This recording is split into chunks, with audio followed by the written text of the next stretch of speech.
दोस्तों, आज की कहानी दीपा की है जो अपने माता पिता के साथ एक छोटे से शहर में रहती थी। कुछ अजीब और भूतिया घटनाएं उसके परिवार में हुई जो सचमुच डरावनी थी। कहानी शुरू होने से पहले आप लोगों से गुजारिश है, अगर आपने अभी तक चैनल को सब्सक्राइब नहीं किया है तो ज़रूर से सब्सक्राइब करें। साथ ही कहानी को लाइक और अपने दोस्तों को शेयर भी कर दें। अपने कमेंट्स भी भेजें जिससे पता चले कि आपको कहानी कैसी लगी। तो देर ना करते हुए कहानी को शुरू करते हैं। कई साल पुरानी बात है, तब दीपा ग्रेजुएशन के फाइनल ईयर में पढ़ती थी। ये लोग अपने परिवार के साथ आराम से रह रहे थे। दीपा का छोटा भाई भी पढ़ता था। ऐसे ही वक्त कट रहा था। कुछ दिनों से दीपा की माँ की तबीयत खराब रहने लगी थी। जब परेशानी ज़्यादा बढ़ गई तो डॉक्टर को दिखाया गया। कई सारी जांचों के बाद डॉक्टर ने कहा कि पेट का ऑपरेशन होगा। अब ऑपरेशन के डिसीजन के बाद ये सोचा गया कि शहर के एक सरकारी अस्पताल में ये ऑपरेशन करवाया जाए, क्योंकि ये डॉक्टर भी वहीं काम करते थे और ऑपरेशन भी वही करते। काफ़ी नामी गिरामी डॉक्टर थे और अस्पताल काफ़ी पुराना था, पर वहाँ का काफ़ी नाम था और ज़्यादातर लोग वहाँ से ठीक ही होकर आते थे। वैसे अस्पताल के बारे में कुछ अजीब अफवाहें भी थीं जो सुनने में डरावनी लगती थीं। खैर, इन बातों पर ध्यान ना देते हुए दीपा की मम्मी को अगले हफ्ते हॉस्पिटल में एडमिट करवा दिया गया। अगले दिन ऑपरेशन होना था। आज माँ के साथ पापा हॉस्पिटल में रुकने वाले थे। अगले दिन सुबह 9 बजे ऑपरेशन होना था। करीब 11 बजे पापा का फ़ोन आया और उन्होंने बताया ऑपरेशन सक्सेस रहा। अब 3 दिन बाद छुट्टी मिल जाएगी। थोड़ी देर बाद दीपा ने स्कूटी निकाली और माँ के पास हॉस्पिटल की तरफ चल दी। वैसे ये हॉस्पिटल शहर से कुछ दूर पर था, जहाँ काफ़ी बड़े एरिया में बड़े बड़े पेड़ थे। उन्हीं पेड़ों के बीच पीले रंग की पुताई वाला ये पुराना अस्पताल था।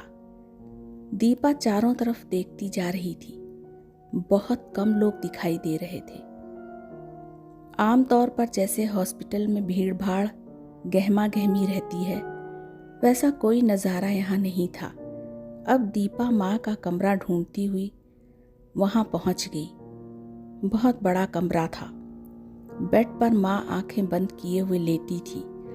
शायद बेहोशी की दवा की खुमारी में वो सो रही थी और पापा पास ही कुर्सी पर बैठे हुए थे।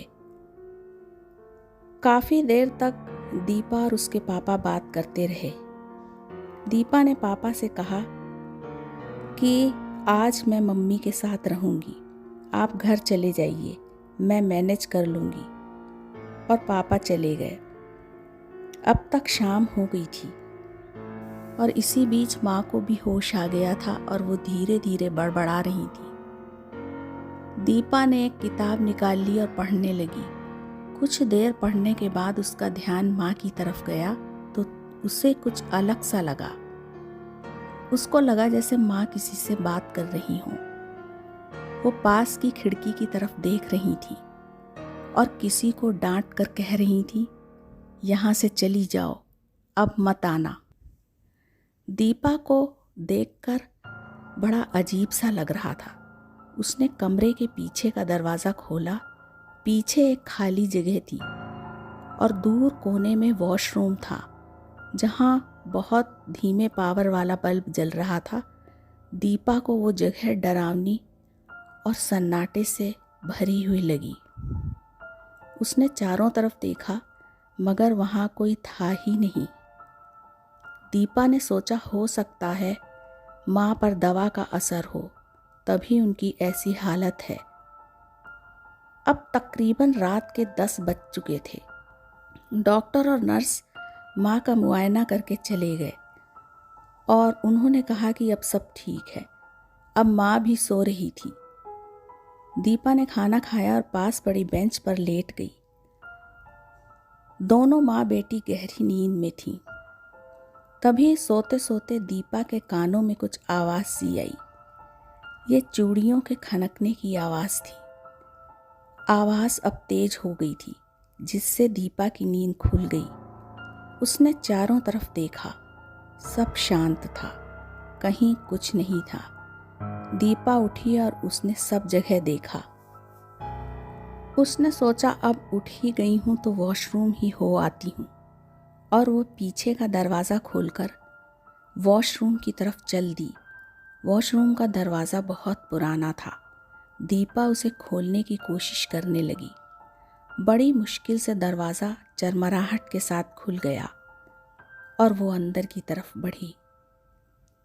अचानक ही वो चौंक गई और उसे ऐसे लगा जैसे बाथरूम में कोई बैठा हुआ है। एक पल को तो दीपा डर गई और एक ही पल में उसने सामने फिर देखा, और उसने जो देखा तो उल्टे पांव वापस भागी। उसने देखा अंदर एक खौफनाक चेहरे वाली औरत बैठी थी और उसका पूरा चेहरा जला हुआ था। डर से दीपा का बुरा हाल हो रहा था। तभी उसे माँ की तेज तेज चीखें सुनाई दी और वो दौड़ती हुई कमरे की तरफ भागी। उसे कुछ सुझाई नहीं दे रहा था।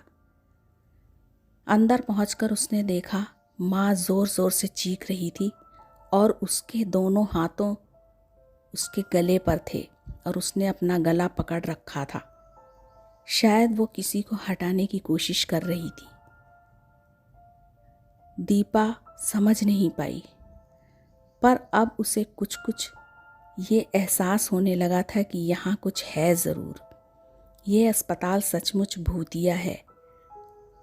अब तक माँ शांत हो गई थी। दीपा माँ के पास बैठ गई और काफ़ी देर तक वहीं बैठी रही। अब सुबह के 4 बज चुके थे, तो पापा के आने का टाइम भी हो रहा था और वो इंतज़ार करने लगी।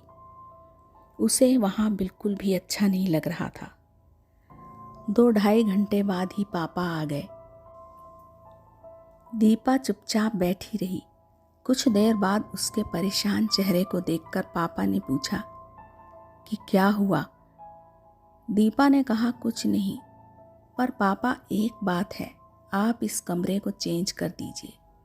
कोई दूसरा कमरा मिल जाए तो ठीक है, बस मेरी ये बात मान लीजिए। पापा कुछ देर सोचते रहे और उन्होंने कहा ठीक है, अभी देखता हूँ, अगर कमरा मिल जाता है तो अभी शिफ्ट करा देते हैं। और वो बाहर चले गए।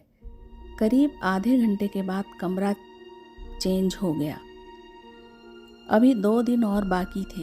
पापा ने कहा मैं यहीं रुकूंगा, तुम परसों आ जाना जब माँ की छुट्टी होने वाली होगी।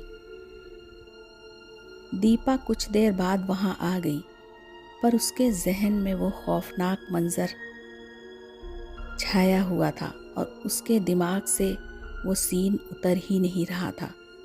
उसने अपनी एक सहेली को भी बताया, क्योंकि वो काफ़ी परेशान थी और वो अपनी ये बात शेयर करना चाहती थी।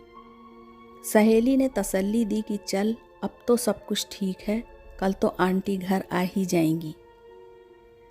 और अगले दिन माँ की छुट्टी हो गई। दीपा भी हॉस्पिटल पहुँच चुकी थी। पापा सारी फॉर्मेलिटी पूरी करवा रहे थे। इसी बीच दीपा वहाँ काम करने वाली मेट से बातें करती रही। घर आकर एक हैरानी और विश्वास न करने वाला एक क्वेश्चन वो अपने साथ ले आई, जिसका जवाब उसे नहीं मिल पा रहा था। मम्मी अब ठीक थीं और कुछ ही दिनों में वो तेज़ी से रिकवर हो रही थी।